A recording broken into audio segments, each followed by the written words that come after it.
Item ಯಾವುದೇ ಇರಲಿ try ಮಾಡಿ ಆಚಿ ಚಿಕನ್ ಮಸಾಲಾ.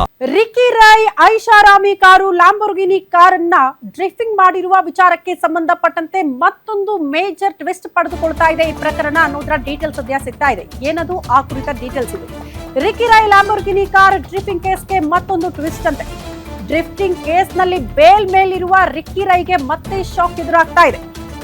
ಡ್ರಿಫ್ಟಿಂಗ್ ಮಾಡಿದ ಕಾರಿನ ರಿಜಿಸ್ಟರ್ ಮಾಡಿಸಿಲ್ವಾ ರಿಕ್ಕಿ ರೈ? ಫ್ಯಾನ್ಸಿ ನಂಬರ್ ಪಡ್ಕೊಂಡು ಟ್ಯಾಕ್ಸ್ ಕಟ್ಟದೆ ಕಾರಿಗೆ ಹಾಕಿದ್ದಾರೆ ರಿಕ್ಕಿ ಅನ್ನೋದರ ಡೀಟೇಲ್ಸ್ ಸದ್ಯ ಸಿಗ್ತಾ ಇದೆ.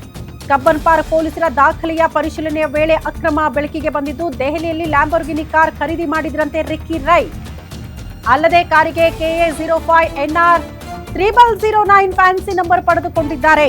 ಅದನ್ನ ಕೂಡ ರಿಜಿಸ್ಟರ್ ಮಾಡಿಸದೆ ಟ್ಯಾಕ್ಸ್ ಕಟ್ಟದೆ ಕಳ್ಳಾಟ ಆಡಿದ್ದಾರಂತೆ ರಿಕ್ಕಿ ರೈ. ಲಕ್ಷಾಂತರ ರೂಪಾಯಿ ಟ್ಯಾಕ್ಸ್ ಕಟ್ಟದೆ ರೂಲ್ಸ್ ಬ್ರೇಕ್ ಮಾಡಿದ್ದಾರೆ ರಿಕ್ಕಿ ರೈ ಅನ್ನೋದು ಪೊಲೀಸರ ತನಿಖೆ ವಿಚಾರದಲ್ಲಿ ಬೆಳಕಿಗೆ ಬಂದಿದ್ದು, ಅದರಿಂದ ರಿಕ್ಕಿ ರೈ ವಿರುದ್ಧ ತೆರಿಗೆ ವಂಚನೆಯ ಕೇಸ್ ಕೂಡ ದಾಖಲಾಗ್ತಾ ಇದೆಯಂತೆ. ಈ ನಡುವೆ ಡ್ರಿಫ್ಟಿಂಗ್ ಕೇಸಲ್ಲಿ ಸ್ಥಳ ಪರಿಶೀಲನೆಗೆ ಪೊಲೀಸರು ಮುಂದಾಗ್ತಿದ್ದಾರೆ. ನೋಟಿಸ್ಗೂ ಕೂಡ ಯಾವುದೇ ಉತ್ತರವನ್ನ ಕೊಡದೆ ನಿರ್ಲಕ್ಷ್ಯ ತೋರಿದ್ದಾರಂತೆ Ricky Rai. Ricky Rai Lamborghini car drifting ಕೇಸ್ಗೆ ಸಂಬಂಧಪಟ್ಟಂತೆ ಅವರ ಪರ ವಕೀಲರು ಹೇಳಿರುವಂತಹ ಸ್ಟೇಟ್ಮೆಂಟ್ ಇತ್ತಲ್ಲ, ಅದು ಅತಿ ದೊಡ್ಡ ಸೋಷಿಯಲ್ ಮೀಡಿಯಾದಲ್ಲಿ ಚರ್ಚೆಗೆ ಗ್ರಾಸ ಆಗಿತ್ತು. ಕಾರಣ ಅವರ ಪರ ವಕೀಲರು ಹೇಳೋ ಪ್ರಕಾರ ಬ್ರೇಕ್ ಫೇಲ್ಯೂರ್ನಿಂದ ಸ್ಕಿಡ್ ಆಗಿ ಕಾರು 2-3 ರೌಂಡ್ ಆಯ್ತು. ಅದನ್ನ ಮತ್ತೆ ಕಂಟ್ರೋಲ್ಗೆ ತಂದು ಕಾರನ್ನ ಆರಾಮಾಗಿ ತಗೊಂಡು ಹೋಗಿದ್ದಾರೆ. ಅಂಥದ್ರಲ್ಲಿ ರಿಕ್ಕಿ ರೈ ಅವರು ಕೂಡ ಚಾಲನೆ ಮಾಡ್ತಿರ್ಲಿಲ್ಲ ಕಾರನ್ನ ಅನ್ನುವಂತಹ ವಿಚಾರ ಪ್ರಸ್ತಾಪ ಮಾಡಿದ್ರು. ಇದೆಲ್ಲ ಆದ ಬಳಿಕ ಮತ್ತೊಂದು ಮೇಜರ್ ಟ್ವಿಸ್ಟ್ ಇದು ಅನ್ನೋದನ್ನ ಗಮನಿಸಬೇಕಾಗುತ್ತೆ. ಈ ಬಗ್ಗೆ ಮತ್ತಷ್ಟು ಡೀಟೇಲ್ಸ್ ಅನ್ನ ಕೊಡ್ತಾ ಹೋಗ್ತಾರೆ ಕ್ರೈಮ್ ಬ್ಯೂರೋ ಚೀಫ್ ಮಂಜುನಾಥ್ ನೇರ ಸಂಪರ್ಕದಲ್ಲಿ ಜಾಯಿನ್ ಆಗ್ತಿದ್ದಾರೆ.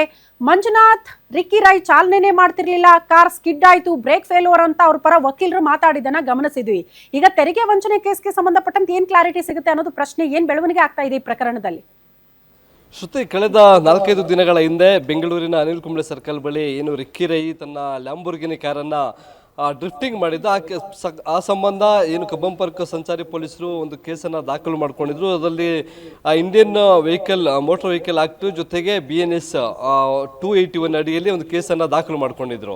ಅಪಾಯಕಾರಿ ಕಾರು ಚಾಲನೆ ಮಾಡಿದಂಥ ಆರೋಪ ಅವರ ಮೇಲೆ ಇತ್ತು. ಆದರೆ ಯಾವುದೇ ಪ್ರಾಣಹಾನಿ ಆ ಸಂದರ್ಭದಲ್ಲಿ ಸಂಭವಿಸಿಲ್ಲ ಅನ್ನೋ ಕಾರಣಕ್ಕಾಗಿ ಅವರಿಗೆ ಜಾಮೀನು ಸಿಕ್ತು. ಜೊತೆಗೆ ಸೀಸ್ ಮಾಡಿದ್ದಂಥ ಕಾರನ್ನು ಸಹ ಅವರಿಗೆ ಕೊಟ್ಟು ಕಳಿಸಿದ್ದಾರೆ. ಮುಂದುವರೆದ ತನಿಖಾ ಭಾಗವಾಗಿ CCTVಗಳನ್ನು ಪರಿಶೀಲನೆ ಮಾಡ್ತಂಥ ಸಂದರ್ಭದಲ್ಲಿ ಆತ ಕೇವಲ ಅನಿಲ್ ಕುಂಬ್ಳೆ ಸರ್ಕಲ್ನಲ್ಲೇ ಡ್ರಿಫ್ಟಿಂಗ್ ಮಾಡಿರಲಿಲ್ಲ. ಮುಂದೆ ಬಂದು ಏನು ಆ ಚಿನ್ನಸ್ವಾಮಿ ಸ್ಟೇಡಿಯಂ ಬಳಿ ಇರ್ತಕ್ಕಂಥ ಒಂದು ಕಬ್ಬನ್ ಸರ್ಕಲ್ಲು, ಆ ಹಿಂದೆ ಆ ಗಾಂಧಿ ಸ್ಟ್ಯಾಚ್ಯೂ ಮುಂದೆ ಪ್ರತಿಭಟನೆಗಳನ್ನೆಲ್ಲ ಮಾಡ್ತಾ ಇದ್ದಂಥ ಸ್ಥಳ, ಆ ಸರ್ಕಲ್ನಲ್ಲೂ ಸಹ ಒಂದು ಡ್ರಿಫ್ಟಿಂಗನ್ನು ಮಾಡಿ ಮುಂದೆ ಹೋಗಿರ್ತಾರೆ. ಈ ಪ್ರಕರಣಕ್ಕೆ ಸಂಬಂಧಪಟ್ಟಂತೆ ಈಗ ಮತ್ತೊಂದು ಕೇಸ್ ದಾಖಲು ಮಾಡಬೇಕಾ ಅಥವಾ ಈ ಹಿಂದೆ ದಾಖಲು ಮಾಡಿರ್ತಕ್ಕಂಥ FIRನಲ್ಲೇ ಇದನ್ನು ಅಡಿಷನಲ್ ಆಗಿ ಕೆಲವೊಂದು ಸೆಕ್ಷನ್ಗಳನ್ನು ಸೇರ್ಪಡೆ ಮಾಡಬೇಕು ಅನ್ನೋದ್ರ ಬಗ್ಗೆ ಚಿಂತನೆಯನ್ನು ಸಹ ಮಾಡ್ತಾ ಇದ್ದಾರೆ. ಇದರ ನಡುವೆ ಮತ್ತೊಂದು ದೊಡ್ಡ ಅನಾಹುತ ಜೊತೆಗೆ ಅದರಲ್ಲಿ ಡೆವಲಪ್ಮೆಂಟ್ ಟ್ವಿಸ್ಟ್ ಸಿಕ್ಕಿರ್ತಕ್ಕಂಥದ್ದು.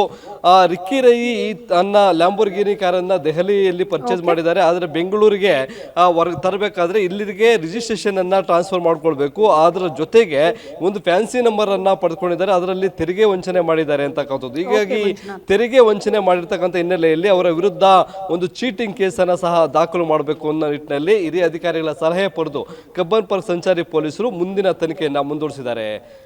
ಓಕೆ ಮಂಜುನಾಥ್, ಧನ್ಯವಾದಗಳು ತಮ್ಮೆಲ್ಲ ಮಾಹಿತಿಗೆ.